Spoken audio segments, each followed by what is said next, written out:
Reinvention is something that can be criticized because it's something that we all want. And because it looks so different to all of us, it's something that should be respected by you. And the truth is, you don't have to share it with everyone. It's such a personal journey that you have to kind of go, hello world, it's time for me to become the person that I've always wanted to be. Of dit is tyd vir my om die mamma te wees wat ek nog altyd wou gewees het. And for me, that's an everyday thing.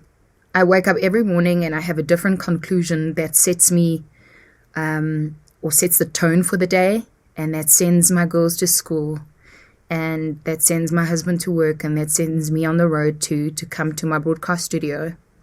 And all of it has to do with that. All of it has to do with the person that I want to be and also the mom that I want to become.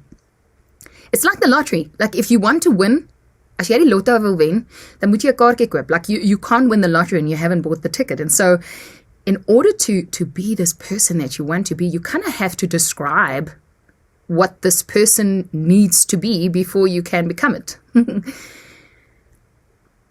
Last year I made a decision that I will start every single day new.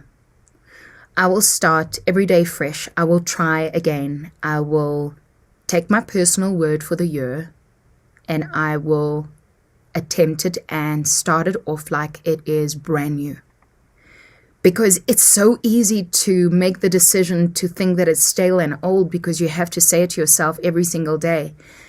One of my really close friends, what she does is every time her word of the year appears around her, she would write down a message to herself and stick it up as sticky notes on her mirror. What I do is, in permanent marker, I write on my bathroom walls. It is disturbing for my husband and very satisfying for me.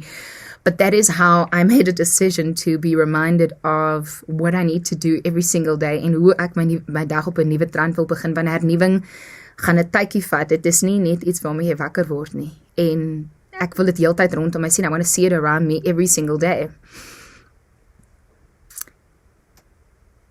At the end of last year, I did a topic on radio on what our real job in life is. Maybe you as a mom by now, in the first 2 months of the year, or the first month of the year, because it's only February, but you feel worn out already or tired.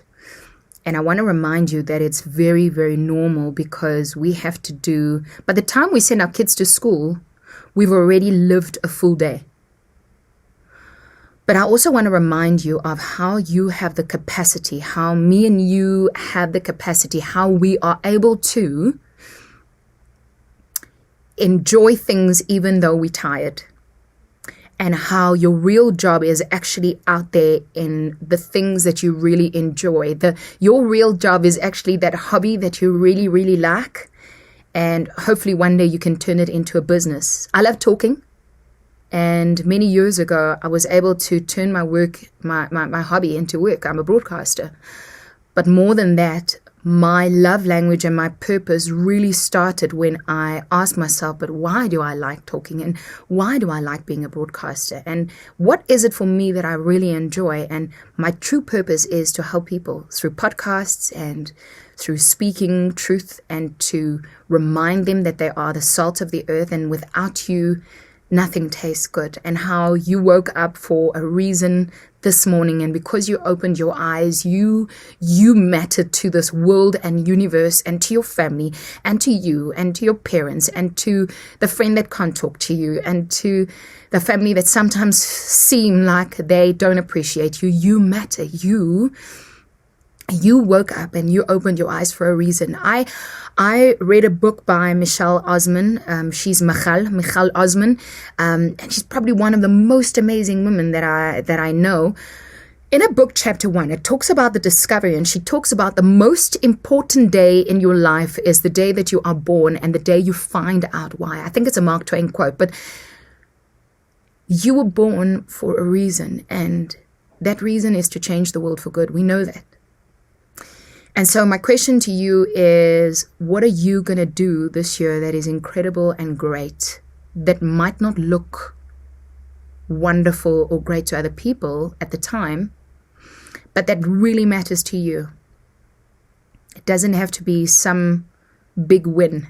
In the words of Laurie Milner, it can be a micro win, something small, something that you like about your family, or something that you want to do this year without looking left and right, or something that you forgot about that you really want to nurture, something that you're really good at. Maybe you can tap dance. I can't. But maybe you want to do something that don't forget to look up at you and higher and up to him. And I wish you the best 2023 and beyond, because you were created to change the world for good. And that's a fact.